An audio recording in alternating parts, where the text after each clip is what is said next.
두바이의 이른 새벽 공기가 아직 식지 않은 그 시간, 아랍에미리트 현지 기자단이 동시에 한 문장을 내보냈습니다. 한국이 중동과 손잡고 차세대 6세대 전투기의 지도를 다시 그릴 가능성이 현실적인 단계에 들어섰다는 내용이었죠. 이 메시지는 파장을 만들어냈고 중동과 유럽의 군사 전문 매체들은 거의 같은 시각에 한국의 전투기 기술이 글로벌 전투기 시장의 판을 흔들 핵심 축으로 부상했다고 분석했습니다. 특히 아랍에미리트가 KF-21을 사실상 도입 전 단계까지 검토하고 있다는 해외 보도가 나오면서 현지에서는 한국의 4.5세대 전투기가 중동 군비 경쟁의 중심축으로 이동하고 있다는 평가까지 등장했습니다. 이런 반응은 그저 외교적 수사처럼 들릴 수도 있습니다. 하지만 이번에는 내용이 다릅니다. 왜냐하면 첫째로 아랍에미리트는 이미 미국의 F-35 도입을 모두 포기한 상태입니다. 11월 18일 국제뉴스에서는 미국이 아랍에미리트의 F-35 판매를 승인했다는 소식이 전해지고 있지만 사실상 아랍에미리트는 한국을 선택지에 올렸습니다. F-35는 미국의 까다로운 정보보안 조건 때문에 사실상 아랍에미리트가 원한 형태로 운용하기 어려웠고 중국의 젠20은 실전성과 엔진 신뢰도 논란이 계속됐습니다. 그 상황에서 아랍에미리트가 직접 KF-21 시제기에 올라탄 사건은 중동 군사 전문가들 사이에서도 충격적인 일이었습니다. 타국 사령관이 아직 개발 중인 시제기에 탑승해 시험 비행까지 수행한 사례는 일회성을 넘어 한국 전투기 신뢰도 검증이라는 의미로 받아들여졌습니다. 아랍에미리트 공군방공사령관 라시드 모하메드 알샴시 소장이 직접 조종석에 앉았다는 점은 군사외교에서 강력한 사인입니다. 한국의 전투기 기술을 직접 체험하고 본국의 왕실 라인에 보고했다는 뜻이기 때문입니다. 흥미로운 건 해외 군사 매체의 분석 방향도 점점 선명해지고 있다는 겁니다. 아랍에미리트가 KF-21을 구매하면 최대 160억 달러 우리 돈으로 약 21조 원 규모의 계약이 형성될 것으로 외신은 추산했습니다. 이 금액은 단순히 수출 규모를 넘어선 의미가 있습니다. 같은 플랫폼을 구매한 국가들이 차세대 플랫폼 공동 개발에 자연스럽게 묶이는 구조가 생기기 때문입니다. 실제로 사우디아라비아는 이미 한국과 6세대 전투기 개념 설계 수준의 논의를 진행했고 이를 총괄한 인물이 지금 한화에어로스페이스 중동 북아프리카 총괄을 맡고 있습니다. 사우디는 K방산에 대한 신뢰도가 높습니다. 중거리 지대공 미사일 천궁2를 수입하면서 계약 이행력, 생산력, 유지비 구조를 직접 경험했기 때문입니다. 사우디는 미국 패트리엇보다 유지비가 40% 이상 저렴하고 탄도탄 요격률이 안정적이라는 점을 높이 평가한 것으로 알려졌습니다. 이제 문제는 하나입니다. 한국이 정말로 6세대 전투기를 만들 수 있는가? 그리고 중동 국가들과 공동 개발이 가능한가입니다. 이 질문에 대한 해외 매체들의 해석은 의외로 냉정하면서도 긍정적입니다. 영국, 프랑스 군사 전문 매체들은 KF-21의 블록 구성이 서방 기준에서도 보기 드물 정도로 확장성 중심의 플랫폼이라고 분석했습니다. 미국의 군사 분석지는 KF-21이 이미 4.5세대 체급을 넘어 블록 3에서 스텔스성, 블록 4에서 인공지능 기반, 데이터 융합, 그리고 블록 5에서 유무인 복합 운용 체계로 갈 수 있다고 최근 보도했습니다.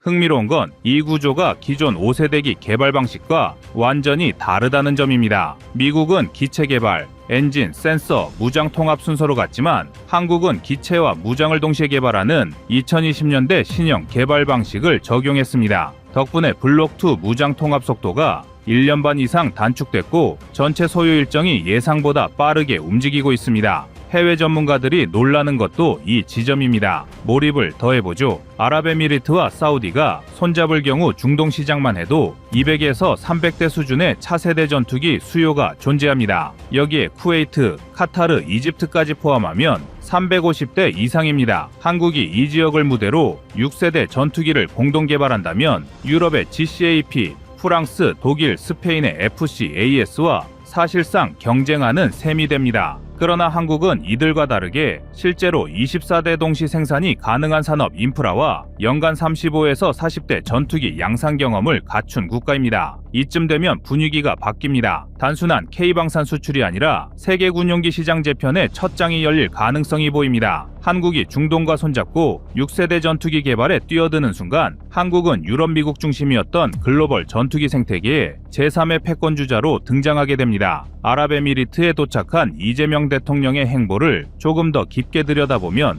이번 방문이 단순한 방산 외교가 아니라는 사실이 선명하게 드러납니다. 겉으로 보기엔 KF-21 수출을 위한 정상회담처럼 보이지만 내부 흐름을 따라가 보면 이 방문은 사실 6세대 전투기 공동 개발의 트리거를 당기는 순간이라고 전문가들은 분석하고 있습니다. 아랍에미리트가 KF-21을 도입하겠다고 마음만 먹었다면 벌써 계약이 이루어졌어야 합니다. 그런데 아랍에미리트가 지금까지 결정을 미뤄온 이유는 돈도 성능도 일정도 아니었습니다. 오직 하나 한국과 장기적으로 가도 되는가에 대한 정치적 보증이 필요했기 때문입니다. 전투기는 30년, 길게는 40년을 함께 가는 무기입니다. 엔진 정비, 업그레이드, 예산 투입, 기술 이전 등 모든 게 국가 대 국가의 신뢰가 우선입니다. 그래서 이번 대통령 방문이 결정적인 겁니다. 아랍에미리트가 한국산 전투기를 사고 나아가 6세대 전투기 개발에 한국과 공동으로 뛰어들겠다는 결정을 내리려면 군이나 산업계가 아니라 정상급 외교가 직접 나서서 우리는 이 프로젝트를 끝까지 끌고 갈 국가다라는 신호를 줘야만 합니다. 아랍에미리트는 사실상 F-35도 포기했고 젠-20도 포기했습니다. 미국은 기술 보안 문제로 아랍에미리트에 제대로 된 접근권을 주지 않았고 중국은 엔진 신뢰도가 문제가 됐습니다. 그러다 보니 아랍에미리트 입장에서 KF-21은 성능, 가격, 운영 자유돼서 가장 현실적인 대안으로 떠올랐습니다. 이미 사령관이 KF-21 조종석에 앉아 시험 비행까지 했다는 건 정치적 시그널이 아니라 거의 예비 승인에 가깝습니다. 하지만 마지막 퍼즐은 정치였습니다. 한국과 장기 파트너십을 해도 되는가?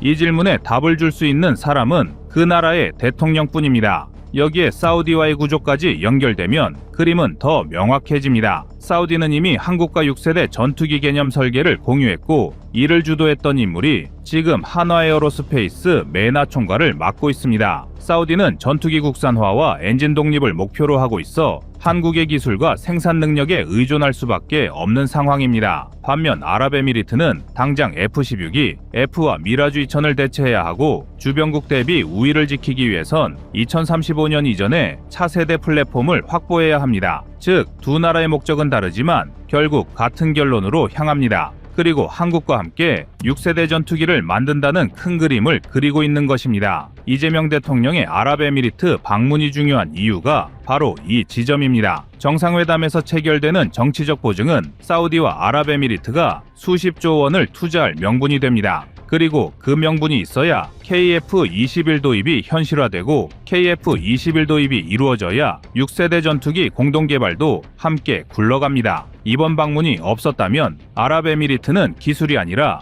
정치적 리스크 때문에 결정을 미뤘을 가능성이 큽니다. 하지만 대통령이 직접 방문해 협력 구조를 굳히는 순간 아랍에미리트는 이제 결정을 내려도 되는 상황이 됩니다. 그래서 본론에서 다뤘던 내용은 결국 한 줄로 귀결된다고 전문가들은 분석하고 있습니다. 이재명 대통령의 아랍에미리트 방문은 KF-21 수출과 6세대 공동 개발을 하나의 패키지로 묶어낸 결정적 사건이다. 이번 방문을 기점으로 중동과 한국의 전투기 개발 축이 완성되고 6세대 전투기 공동 개발 논의는 더 이상 전망이 아니라 가동 준비 단계로 넘어가기 위한 방문이라는 것입니다. 즉, 이제 두 국가는 종이로 된 거칠애용 행사로 끝나는 것이 아니라 국가 간 신뢰를 쌓고 보여주는 협상이라고 분석하고 있습니다.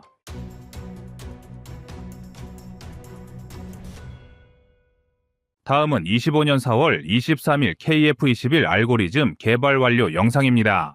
보라매 전투기 비행 제어 소프트웨어 핵심 연구진 일부가 TO10 골든이글 초기 단계부터 축적해둔 파일럿 체험 데이터를 극비리에 추가 활용했다는 사실이 있습니다. 특히 실전 조종사들이 전투 중 겪었던 급격한 기동 상황이나 비정상 자세 복구 경험, 그리고 심지어 전자전교란 대응 매뉴얼까지 세세하게 기록해둔 자료가 있었다고 하는데요. 해당 데이터는 이후 보라매 시뮬레이터에서 구현될 때 사실상 실전과 유사한 극한 상황을 사전에 체크해낼 수 있는 기반이 되었습니다. 이런 준비 작업이 외부로 거의 알려지지 않은 채 진행된 덕분에 보라매는 첫 비행부터 안정적이며 예측 가능하다는 평가를 받게 되었습니다. 보라매 무사 시험 비행 행진이 어디서 비롯되었는지 묻는다면 역시 비행 제어 소프트웨어의 완성도와 안정성이라 할 수 있습니다. 과거 TO-10 개발 당시 미국 측이 제공해준 소프트웨어 기술 이전은 어디까지나 제한적이었습니다. 그 결과 우리의 개발진은 모든 비행 제어 시스템과 미션 컴퓨터를 결국 독자적으로 국산화해야 했는데 이 노력이 쌓여 4.5세대 이상의 전투기에도 적용할 수 있을 만큼 고도화된 계기가 마련된 것입니다. 반면 F-35 전투기는 기체가 고가인 만큼 무장 환경도 복잡해 장착 무기가 바뀔 때마다 소프트웨어를 새로 설계하고 재검증해야만 합니다. 이런 문제는 F-35가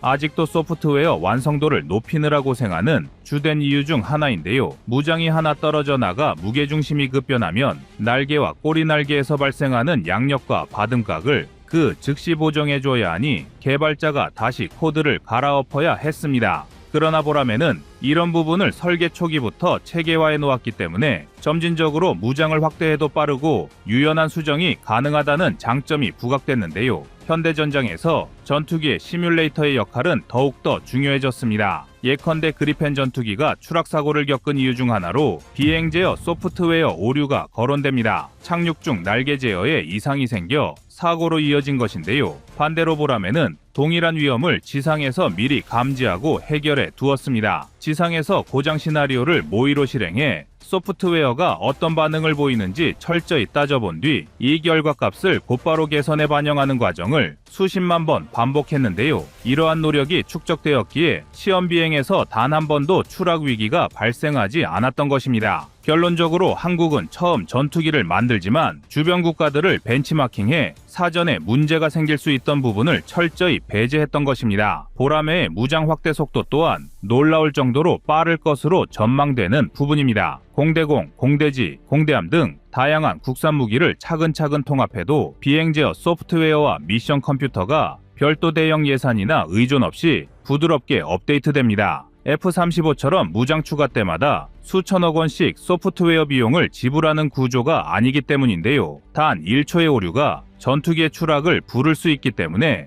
전투기는 일반 항공기와 달리 의도적으로 공기역학적 불안정 설계를 채택합니다. 그만큼 소프트웨어가 기체를 붙잡아주고 있는 시간은 항시 계속됩니다. 보라매도 예외가 아니며 만약 소프트웨어 하나가 다운되면 즉시 백업 시스템이 가동될 수 있도록 3중 이상 설계를 적용한 것이 특징입니다. 이 덕분에 시험 비행 중 어떤 돌발 상황이 나타나도 중단 없이 비행을 이어갈 수 있게 됐습니다. 실제로 개발 기간 중 시험 비행 조종사가 지상 시뮬레이터에서 경험한 기동과 실제 비행이 거의 100% 일치한다는 것에 큰 놀라움을 표했을 정도인데요. 이는 단순한 게임형 시뮬레이션이 아니라 실제 기류 변화와 G포스 그리고 엔진 스로틀 반응까지 정밀하게 재현해낸 대한민국의 기술력의 정수입니다. 동시에 소프트웨어가 얼마나 신속 안정적으로 기체를 통제하는지도 객관적으로 증명해냈습니다. 보라매가 추후 해외 시장에 들어섰을 때 가장 큰 무기가 될 부분도 바로 이 자체 비행 제어 기술력입니다. F-16 그리펜 등 기존 기종을 업그레이드하려 할 때 천문학적인 비용이 드는 사실이 이미 증명되었고 그렇게 합리적인 선택지를 찾는 국가들에겐 보라매가 매력적일 수 있기 때문인데요. 실제로 필리핀은 F-16이 한 대당 이 3억 달러까지 치솟는 가격에 부담을 느끼는 상황이고 그 대안으로 보라매를 진지하게 검토하겠다는 이야기가 흘러나올 정도입니다. 더불어 튀르키예의 TFX 개발이 지연되면서 한국과 비교하는 흐름이 잦아지고 있는 상황인데요. 칸 전투기는 시험 비행을 몇 차례 한 뒤 추가 비행을 제대로 하지 못하는데요. 이는 전투기급 비행 제어 소프트웨어와 하드웨어가 아직 완성되지 않았기 때문이라는 분석입니다. 외부 기술에 대한 의존도까지 높으니 일정 지연은 계속될 수밖에 없다는 의미입니다. 반면 보라매는 모든 문제를 국내에서 해결하니 그 속도 차이가 드러날 수밖에 없습니다. 추가로 국산 단거리 공대공 미사일, 초음속 공대지 유도탄, 그리고 대함 미사일까지 본격 개발이 진행되면 보라매가 해외 수출 시장에서 더욱 매력적인 카드가 될 가능성이 커집니다. 무장 통합 과정을 내부 인력만으로도 수행할 수 있다는 점이 무기 수입 과정에서는 강력한 메리트로 작용하기 때문입니다. F-35처럼 무장갱신 때마다 해외 라이선스 비용을 지불하지 않아도 된다면 장기 운용 관점에서 보라매의 유지 비용이 훨씬 유리하게 됩니다. 보라매가 글로벌 시장에서 주목받는 또 다른 이유는 높은 기술 자립도입니다. 많은 국가가 외부 기술 의존도를 줄이고 싶어 하지만 이를 실현한 사례는 현실적으로 매우 드물기 때문인데요. 반면 보라매 프로젝트는 초기부터 국산화율을 최우선시했기에 레이더, 미션 컴퓨터, 비행지역 컴퓨터 등 핵심 부품을 국내에서 생산 관리하고 있습니다. 이는 외교나 정치적 환경에 좌우되지 않고 독자적으로 업그레이드와 개량을 진행할 수 있음을 의미하는데요. 미국이 F-35를 업데이트할 때마다 수천억 원의 추가 예산을 편성해야 하는 사례를 보면 보라매의 구조가 얼마나 경제적으로 지속 가능한지 짐작할 수 있습니다. 더불어 이미 1000회 이상의 시험 비행을 무사히 치른 만큼 기체 자체의 안전성과 신뢰도 역시 상당히 증명된 상황입니다. 그래서 세계 많은 군사 전문 매체들은 차세대 전투기를 이 정도로 착실하고 빠르게 만들어내는 건 한국이 독보적이라며 긍정적으로 평가하고 있습니다. 또 한 가지 주목할 부분은 EMP나 전자전 공격에 대한 대비가 설계부터 반영되었다는 점입니다. 현대전에서 적이 전자전을 펼칠 경우 기체가 순간적으로 제어 불능에 빠지는 일이 생길 수 있습니다. 그래서 보라매는 여러 겹의 차폐와 전력 분산 구조를 통해 특정 부분이 다운되더라도 별도 라인을 통해 제어 신호가 유지되도록 설계되었습니다. 이는 실전에서 조종사가 안심하고 전투 임무에 집중할 수 있는 기반이 됩니다. 보라매에 대한 긍정적인 부분만 말씀드려서 그렇지 사실상 보라매 개발 과정에서 난관이 없었던 건 아닙니다. 다만 대부분은 시뮬레이터와 지상 테스트에서 빠르게 식별하고 해결했기에 본격적인 시험 비행에서는 사고를 겪지 않았던 것입니다. 초기 엔진 출력에 따른 공력 변화가 예상보다 커서 초음속 전환 구간에서 진동 문제가 확인되었는데 시뮬레이션을 통해 이 문제점을 찾아내고 즉시 알고리즘을 고쳐 수일 만에 소프트웨어를 업데이트한 사례가 대표적이라 할 수 있습니다. 이제 보라매는 레이더 성능의 최종 업그레이드와 무장 확장성이 마무리된다면 보라매는 다양한 전장에서 적지상 해상 목표를 타격하고 공중전에서도 충분한 우위를 점할 수 있는 전투기로 자리매김할 전망으로 알려져 있는데요. 이미 다른 나라들의 차세대 전투기 개발은 정치적 이슈나 비용 문제로 흔들리는 경우가 많기 때문에 반사익 측면에서도 보라매가 이득을 볼 수 있다는 관측이 나오고 있습니다. 이 때문에 카이의 주가는 항상 고공행진을 하고 있습니다. 또한 과거 한국이 단독으로 이런 고급 전투기를 만든다고라며 반신반의했던 국제 여론은 이제 한국이 개발한 T-50 시리즈와 보라매 개발 과정을 지켜보며 점차 믿음으로 바뀌어가는 중입니다. 이는 단순히 국가적인 자긍심을 넘어 군사안보와 방위산업 측면에서도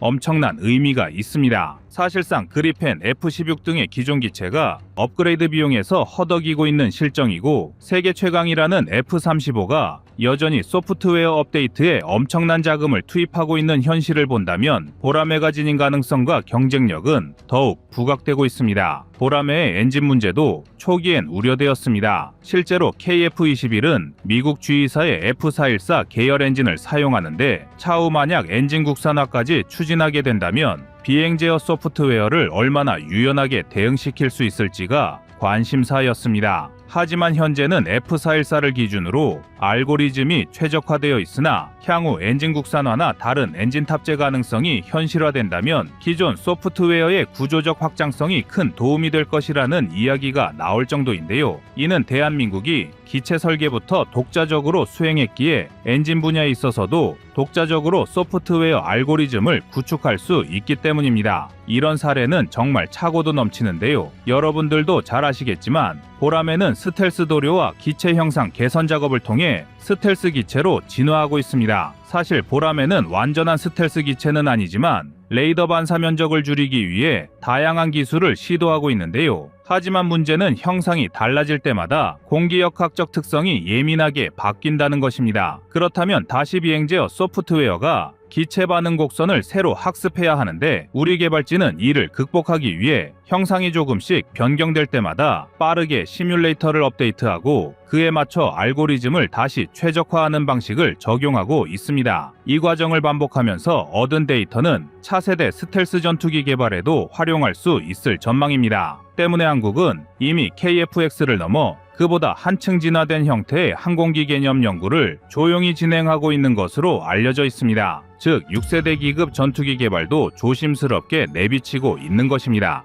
그래서 해외 전문가들은 한국이 지금은 4.5세대 전투기를 만들지만 그 다음 세대로 점프하기가 생각보다 빠를 수 있다고 관측하고 있습니다. 따라서 과거 TO-12 그랬듯 보라매 역시 다수 국가로 뻗어나가는 시나리오가 실현될 가능성이 높은데요. 특히 동남아 지역에서 노후 전투기를 교체하려는 수요가 증가하고 중동이나 동유럽 국가들도 제한된 예산으로 공군 전력을 현대화해야 하는 상황이 지속되고 있기 때문에 가격 대비 성능이나 유지비 측면에서 보라매는 매력적인 카드가 될 것입니다. 최종적으로 보라매는 한국이 독자 기술로 만들어낸 전투기라는 이미지와 함께 여러 국가에서 러브콜을 받을 준비를 거의 마친 상태입니다.